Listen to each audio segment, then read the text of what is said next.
côté du petit chemin, c'est la parcelle AH10. Voilà. D'autres précisions? Oui, donc il n'y a pas eu de volonté de privilégier des agriculteurs plutôt que d'autres, hein, puisque de toute façon ils ont répondu à un appel d'offres, et évidemment tout a été fait pour maintenir Jean-Charles Huot, mais bon, voilà, il y a eu des choix personnels ensuite qui ont été faits, qu'il a réalisé lui-même. Donc oui, il me semble que c'est moi qui continue. Alors comme vous le savez, hein, les questions d'urbanisme ont été un des points forts aussi de notre engagement municipal. Et moi j'aime bien dire que nous ménageons, et non pas nous aménageons, bien sûr nous l'aménageons, mais nous ménageons notre territoire. Je ne sais pas si vous le savez, mais nous avons nettement réduit le nombre de constructions qui étaient prévues dans la commune, non pas parce que nous voulons nous replier sur nous-mêmes et ne plus accueillir, bien au contraire, mais parce qu'il fallait équilibrer tout ça, équilibrer en fonction des équipements publics à disposition, équilibrer par rapport à notre voirie, aux capacités des réseaux d'assainissement. Il fallait tenir compte aussi de la sécurité des personnes, ne pas construire en zone inondable, tenir compte des contraintes de ruissellement. Et nous devons également tenir compte de la loi SRU et de la production de logements sociaux. Et puis, comme je l'ai inscrit également, protéger notre bâti historique. Donc, nous avons stoppé de gros projets, notamment un projet immobilier de 500 logements qui était prévu en entrée de la commune, deux fois 250 logements, donc ça nous paraissait vraiment complètement disproportionné, surtout vu l'état des équipements que je viens de vous citer. Et puis, au début du mandat, chaque fois que je rencontrais des promoteurs, on était sur des projets qui faisaient à minima 40 à 50 logements et qui pouvaient être exponentiels. Notamment, je pense à un autre projet qui était prévu vraiment dans le centre historique, en face de l'arche, de la porte historique du carré médiéval, donc dans un secteur complètement contraint, qui nécessitait d'abattre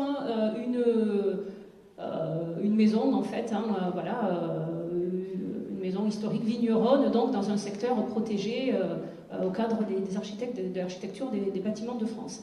Donc là, on était sur un projet de 70 logements. Enfin voilà, donc tout ça a été arrêté et a été réorienté vers de la production de logements beaucoup mieux intégrés dans son environnement et, j'allais dire, à taille humaine. Donc on est sur du R+1, on est sur de l'insertion dans la morphologie urbaine, avec en privilégiant les toits en tuiles, en privilégiant des constructions qui ont plutôt une forme de petites maisons. Et tout ça est inscrit dans le nouveau PLUI, dans le PLUI, à travers la réglementation et les zonages. Et les objectifs de production de logements à terme du PLUI, donc à 10 ans, ont été réduits de plus de moitié, puisque quand nous sommes arrivés, ils étaient à plus de 900, et là nous sommes à 400 nouveaux logements à 10 ans. Donc ce ménagement du territoire, il passe également par la protection de zones naturelles et agricoles. On vous en a déjà parlé. 72% du territoire communal en zone agricole et naturelle, c'est important. Nous limitons l'imperméabilisation des sols. Nous avons reclassé tout un secteur qui était prévu à l'urbanisation, et notamment ce gros projet là, de 500 logements dont je vous parlais, nous l'avons reclassé en zone naturelle, donc environ 15 000 m² dans le centre de la commune. C'est au bout de la rue de la Fontainette, en face de la Mandarine, sur la colline. En plus, c'est une zone où il y a des questions d'hydraulique, etc. Donc tout ça maintenant est préservé et une zone naturelle. Je vous ai dit continuer à accueillir, bien sûr, et notamment accueillir du logement social.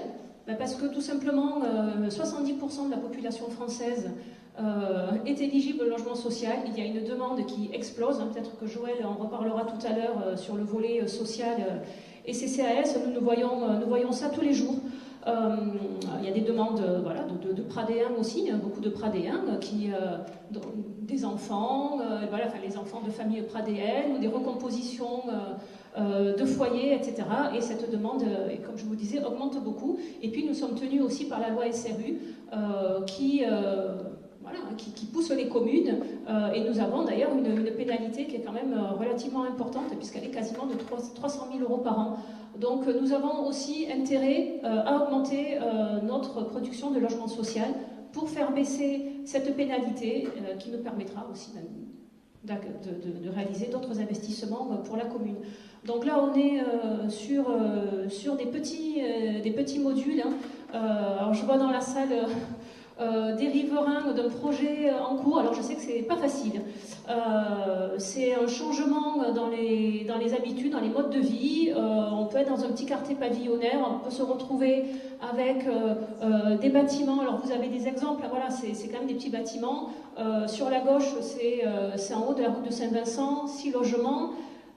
Sur la droite, c'est le nouveau bâtiment qui a été construit sur la contre-allée. Nous avons 16 bâtiments. Là, il y a un projet de 21 bâtiments à l'angle de la rue de la Duc et de la rue du Château d'Eau. Voilà, ça crée des inquiétudes, c'est normal. On essaye d'améliorer les choses, mais en tout cas, on essaye que ce soit intégré dans le foncier, et on essaye aussi, là, les problématiques de stationnement sont souvent mises en avant. C'est un fait. En tout cas, je peux vous dire que depuis que le logement Villasol a été livré, on ne remarque pas une explosion de stationnement sauvage. Parce qu'il faut savoir que pour les logements sociaux, la loi impose une place de stationnement par logement, ce qui est peu. Donc là, on n'a pas remarqué de voitures sur les trottoirs, etc. Donc pour l'instant, ça se passe bien par rapport à cette inquiétude-là. Donc j'en profite pour faire un point, j'espère que j'ai encore un peu de temps, ça va, sur la contractualisation avec l'EPF, l'établissement public foncier. Nous avons contractualisé avec cet établissement public, puisque la commune est passée, comme je vous le disais, en carence, pour manque de logements sociaux. Cet établissement nous appuie pour racheter des terrains sur lesquels pourront être construits du logement social. Ça peut être du 100% social, ça peut être en partie social, un pourcentage à définir ensemble. Mais en tout cas, cet établissement permet, et ça c'est très important, de construire des petits projets. Parce que si ces projets étaient laissés à la seule main des promoteurs, on aurait des grosses structures, on serait à minimum 30-40 logements qui seraient construits pour des questions d'économie, en fait, d'équilibre économique de ces promoteurs. Là, l'établissement public foncier rachète le terrain, il porte le terrain jusqu'à ce qu'il trouve un promoteur ou un bailleur qui le rachète, et le coût est minoré pour ces promoteurs ou ces bailleurs qui rachètent. Donc, comme le coût est minoré, ça permet de produire moins de logements et de produire des logements qui respectent davantage les demandes de la municipalité. Donc vous avez ici une carte qui a été établie. Tout ce que vous voyez entouré de noir, ce sont les secteurs potentiels dans lesquels l'EPF pourrait agir, soit par préemption, soit par rachat direct auprès des propriétaires. Donc vous voyez peut-être, je ne sais pas si vous arrivez à vous repérer, peut-être que si vous y arrivez, vous verrez que votre maison est dans les secteurs, la mienne y est, en tout cas. Il ne faut pas avoir peur, il n'y a pas de rachat sauvage, personne n'est exproprié, ça se fait toujours en discussion avec la municipalité. D'ailleurs, c'est plutôt la municipalité qui dit, tiens là j'ai entendu, voilà, j'ai vu, on a reçu une DIA à l'urbanisme, donc peut-être que cette parcelle pourrait être intéressante pour du logement social. On en discute avec l'EPF et on voit que c'est possible. Il n'est pas question de mettre du logement social partout, de construire partout. Il y a certaines règles à respecter et en tout cas ça se fait en bonne intelligence, et il faut vraiment sortir de ce fantasme qui, je sais, a été véhiculé ces derniers mois et qui dit que l'EPF va exproprier, que l'EPF va racheter à tout va n'importe quelle maison pour y construire du logement social. Moi je vous le dis, c'est complètement faux et vous pouvez me faire confiance là-dessus. Et on reste en tout cas toujours sur des petits projets. Bon voilà, grosso modo ce que je voulais vous dire par rapport à ces questions d'aménagement, et puis bien sûr je pourrai répondre à vos questions pour préciser certains points avec vous tout à l'heure. Et je laisse la place à François pour les mobilités. Merci.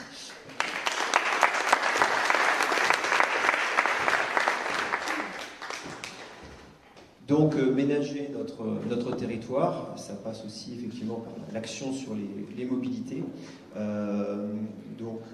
L'un des principaux objectifs du mandat, c'était l'apaisement de la circulation dans la commune et l'incitation aussi à passer à des mobilités alternatives à la voiture, que ce soit la marche à pied, le vélo, les transports en commun.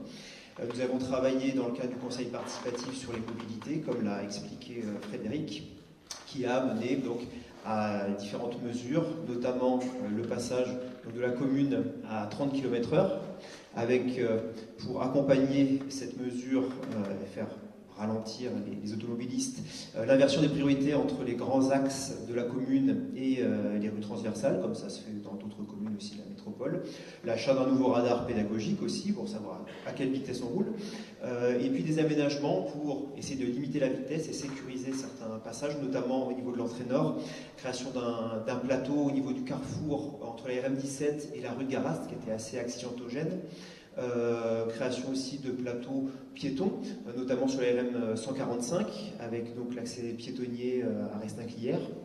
Et puis réaménagement aussi du rond-point d'Ovalie Optique pour limiter la vitesse à ce niveau et puis sécuriser piétons et vélos.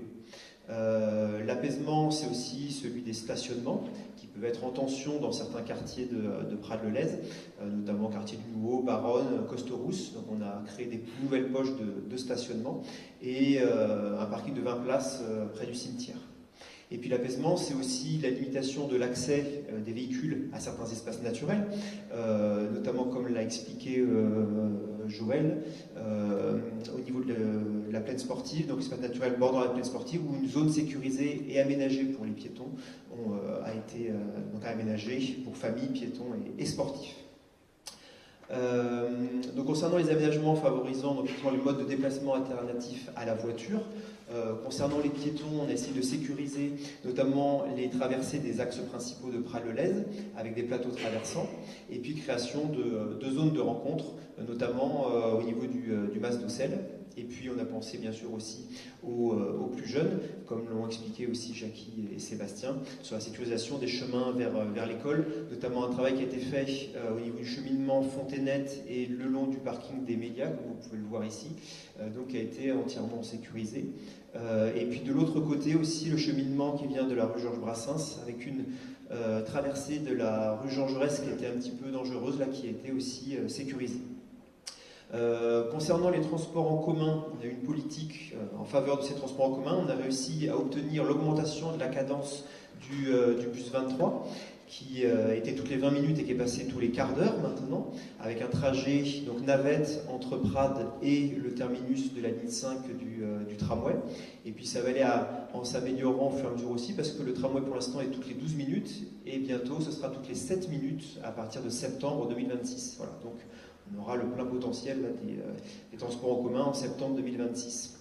À destination des vélos aussi, dès le début du mandat, on a créé donc une cinquantaine d'arceaux vélos dans des points stratégiques de la commune, donc aux abords des écoles, la poste, la plaine sportive.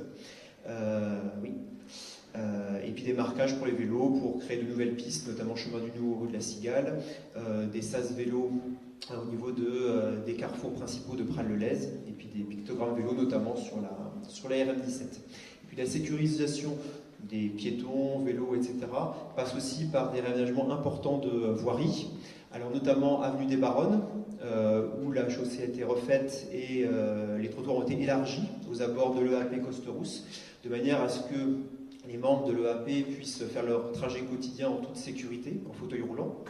Au niveau du chemin du Nouveau, il y a eu une réfection totale de la voirie avec création, alors sur la partie haute du chemin du Nouveau, avec création de trottoirs, d'écluses et d'aménagements vélos. Et puis enfin, on a bénéficié d'une subvention de la métropole pour réaménager l'entrée sud, avec donc création d'une piste cyclable sécurisée, donc intégrée à la véloligne 11 du réseau métropolitain, et qui permet donc de rejoindre en toute sécurité à vélo, donc le terminus du tram 5, la médiathèque et tout le nord de Montpellier. Voilà. Et on a profité pour réaliser des aménagements aussi pour faciliter et sécuriser la traversée donc au niveau du sud de la RN17 par les piétons et les personnes à mobilité réduite, avec des rampes, voilà, comme celle-ci par exemple, pour personnes à mobilité réduite. Et donc, ça tombe bien, je vais passer la parole à Joël qui va nous parler justement de l'accessibilité.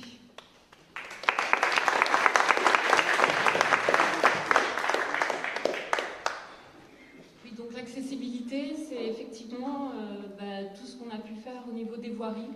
En fait, la loi de 2005 et les ordonnances de 2014 parlent d'accessibilité, mais ce ne sont pas que des questions de handicap, c'est aussi les personnes âgées et les piétons. Tous les aménagements voiries qu'on a pu faire participent à une meilleure accessibilité dans la commune.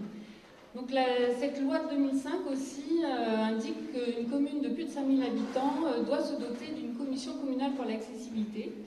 Donc elle n'existait pas jusqu'à présent, donc on l'a créée et mise en place en 2022. Donc elle est composée d'élus, d'agents et de représentants d'associations, mais surtout, et ce qui est très important, ce sont aussi les usagers qui font partie de cette commission, les usagers qui ont un lien très très fort, qui sont très concernés par des situations de handicap eux-mêmes ou dans la famille. Donc cette commission a porté un certain nombre de sujets. Les sujets qu'elle a voulu porter, c'est changer le regard sur le handicap pour que ça devienne quelque chose qui fasse société et une société plus inclusive. Donc ça s'est traduit par plusieurs événements, des forums annuels, des conférences, des débats, l'accueil de spectacles également et des articles dans le magazine pour faire de la sensibilisation. On a aussi des formations qui ont été faites au niveau de la crèche municipale pour que les agents puissent mieux comprendre certains troubles et les détecter au niveau de la prime enfance. Il y a eu un travail de fait, avec les membres de la commission communale, on fait beaucoup de diagnostics terrain, on relève les points noirs de l'accessibilité. Et on a travaillé aussi sur la création de places de stationnement. Donc il y en a eu 6 nouvelles places pour les personnes à mobilité réduite, dont 4 nouvelles au centre de la commune. L'accessibilité, c'est aussi l'aide à la mobilité. Donc là, on a développé un service porté par le CCAS pour aider à la mobilité des seniors. Donc, une fois par semaine, ils ont l'occasion d'être transportés par un minibus et de se rendre là où ils souhaitent dans la commune. Ça leur permet de sortir en sécurité de chez eux. Et la commission communale, enfin, s'est beaucoup impliquée dans la création d'une aire de jeu inclusive. Donc à la base, c'était un projet participatif. Et ce n'est pas simplement l'installation de jeux, c'est aussi tous les abords qui sont rendus accessibles.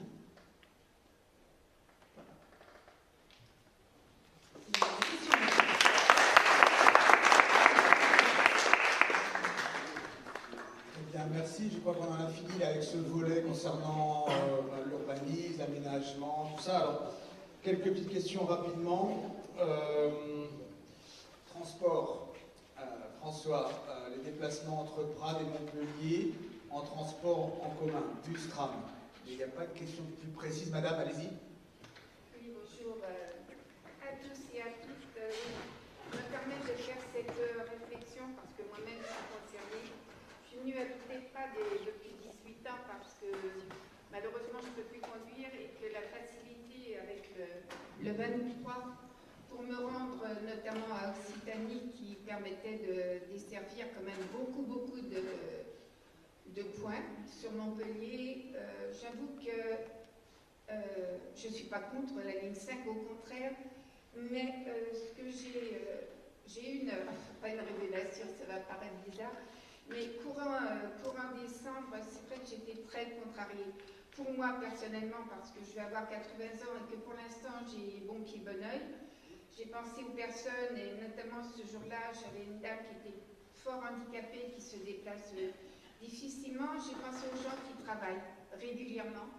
J'ai pensé à tous nos gamins qui rejoignaient facilement le lycée Frédéric Bazier. Vous allez me dire, il y a une autre solution maintenant. Et tout ça, cette révélation, je me suis dit, pourquoi? Alors, j'en ai parlé avec des chauffeurs de bus que je commence à bien connaître. Ils m'ont dit, mais vous avez raison. Alors, je vais vous exposer le plus brièvement possible. pied pour accéder au 5, en voiture, en trottinette, à vélo, à cheval si on veut. Ça, je suis complètement d'accord. Deuxième réflexion, c'est que la ligne 23 en l'état, comme elle était jusqu'au vendredi 19 au soir, on passait, pardon, excusez-moi, on passait un arrêt où il s'arrêtait, c'était Agropolis Mende, sachant qu'à cet arrêt, on pouvait descendre pour rejoindre la ligne 5, comme moi, si un jour je veux prendre la ligne 5 pour me rendre dans des coins de Montpellier, il suffisait de traverser la rue et d'aller chercher le 7, et après le 23 continuait sa trajectoire. Donc ma remarque, c'est qu'effectivement, c'était au détriment de personne. Au contraire, et vous qui prenez, Florence, le développement de Prades et l'accessibilité, le fait de ne pas reprendre sa voiture, il est vrai que moi je l'utilise ce 5 puisque il n'y a pas beaucoup de voitures au parking de Clapier, un petit peu, voilà. Donc c'est la réflexion que je vous pose et que je pose à l'ensemble des personnes. Je finirai sur cet exemple. Moi je me suis trouvée, pas mercredi, l'autre mercredi, à rentrer de Seine-Neuve. Pour rentrer de Seine-Neuve, il faut vraiment le vouloir et il y a des gens qui travaillent. Moi je suis retraitée, je peux m'organiser. J'ai 4 moyens. J'ai la 3, j'ai la 1, j'ai la 5 et j'ai 23.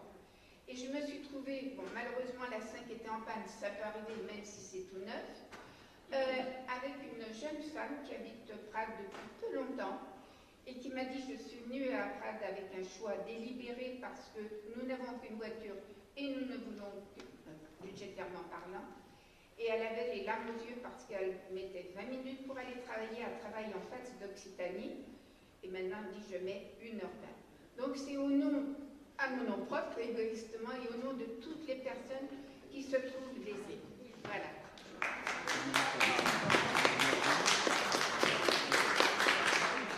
Alors, je vais vous répondre. Je m'attendais tout à fait à cette question. Et d'ailleurs, bon, j'avais prévu d'en parler aussi. Alors, juste une question technique, mais qui est un peu... Par rapport au tram, vous dites le tram a été à l'arrêt, enfin, il y a eu une panne, c'est justement parce qu'il est neuf qu'il y a des pannes. Voilà, bon, c'est au début qu'il y a des pannes, voilà, c'est pour ça, voilà. Alors, c'est une question, nous en sommes tout à fait conscients. Nous partageons plutôt votre réflexion et la réflexion, voilà, ce que nous remontent aussi les usagers du bus 23. Voilà. La demande qui avait été faite au départ, c'était qu'il y ait une navette pour aller jusqu'au tram, parce que ça nous semblait nécessaire qu'il y ait le choix justement entre plusieurs modes de déplacement. Et ce que nous pensions, et ce qui nous avait été annoncé, c'est que ensuite l'intermodalité, c'est-à-dire le fait de changer de tram, etc., pour se rendre jusqu'à Occitanie, se ferait dans un temps plutôt court. Bon, effectivement, ce n'est pas le cas. Donc depuis... alors c'est vrai que ce mode de fonctionnement, le tram 5, il arrange la vie d'un certain nombre de personnes, ça on est tout à fait d'accord, moi je trouve ça très bien. Je pense que c'est à dissocier du bus 23. En fait, le tram il fonctionne, qu'il y ait ou pas le bus 23, donc ça c'est à part. Le bus 23, lui, c'est vrai, actuellement, donc, ne va plus jusqu'à Occitanie, et nous nous sommes rendus compte rapidement que c'était certainement un manque. La question c'est... comment on fait pour à la fois pouvoir desservir en bus rapidement le terminus du tram et pouvoir continuer à aller jusqu'à Occitanie. Je pense qu'il y aura des choix à faire et peut-être qu'on perdra en temps de navette jusqu'à Girac si on choisit de reprendre le trajet jusqu'à Occitanie. En tout cas, ce que je veux dire, c'est que tout ça, c'est en discussion. Depuis début janvier, nous avons eu, je pense, au moins 3 réunions avec la TAM. Un représentant de la TAM était d'ailleurs présent hier au vœu. Il a pu répondre à des questions. Et ce que je peux vous dire, c'est que rien n'est gravé dans le marbre. Parce que ce qui compte, en tout cas d'un point de vue financier pour la TAM et la métropole, c'est un forfait kilométrique. C'est ça, hein, c'est un forfait kilométrique.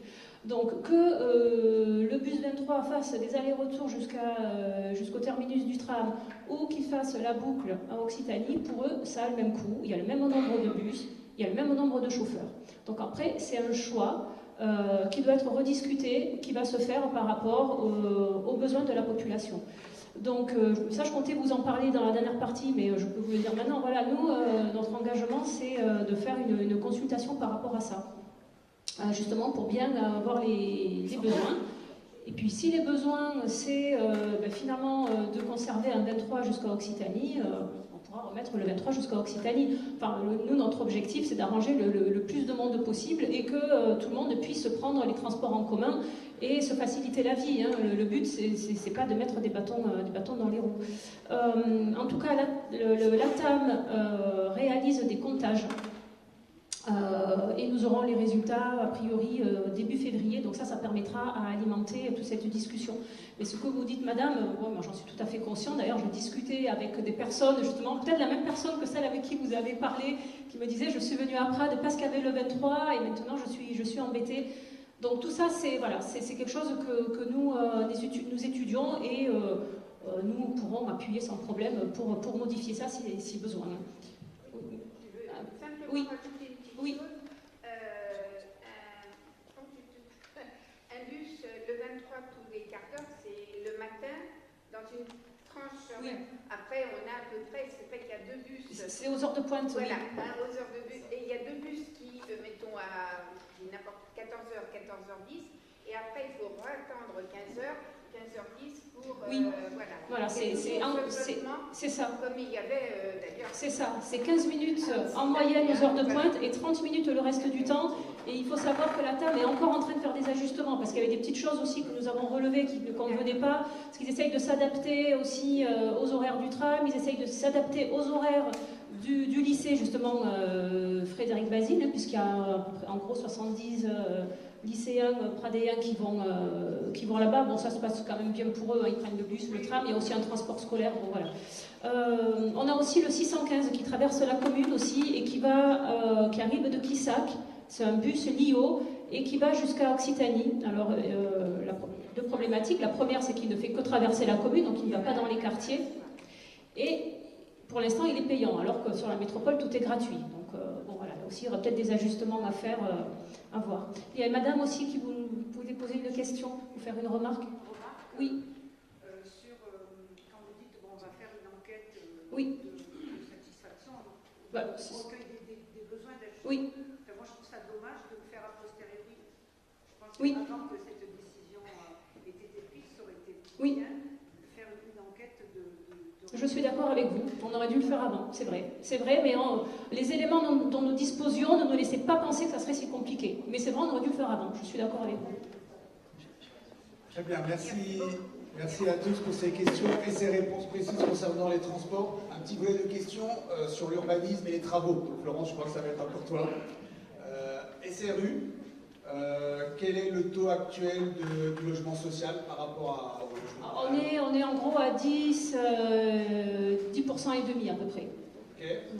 Ensuite, qu'est-ce qui est fait concernant les clôtures en parpaing sans enduit qui sont souvent très hautes, notamment dans les nouveaux quartiers? Oui. Est-ce qu'il y a des règles? Est-ce qu'on peut améliorer la situation?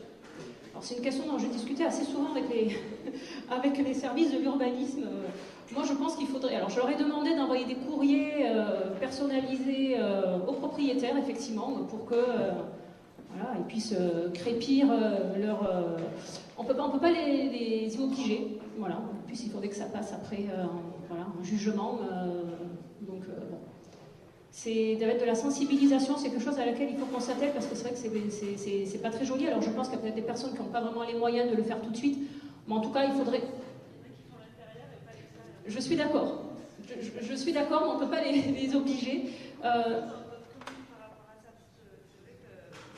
Oui, c'est vrai qu'à Prades on en a beaucoup, mais ça fait partie des choses à laquelle il faut s'atteler et il faut trouver une réponse parce que c'est vrai que c'est pas du tout satisfaisant. C'est une préoccupation partagée. Ouais. Ensuite, quartier des Albizia, la voirie en très mauvais état depuis trop longtemps. Quand sera-t-elle remise en état? Ça fait partie des voiries qu'on a effectivement détectées comme ayant un besoin urgent de réflexion. On ne peut pas tout faire, hein, donc on a fait le nouveau, on a fait plusieurs voiries déjà, donc ça serait dans un prochain mandat, oui. Parfait, on passe au prochain bloc thématique. Oui,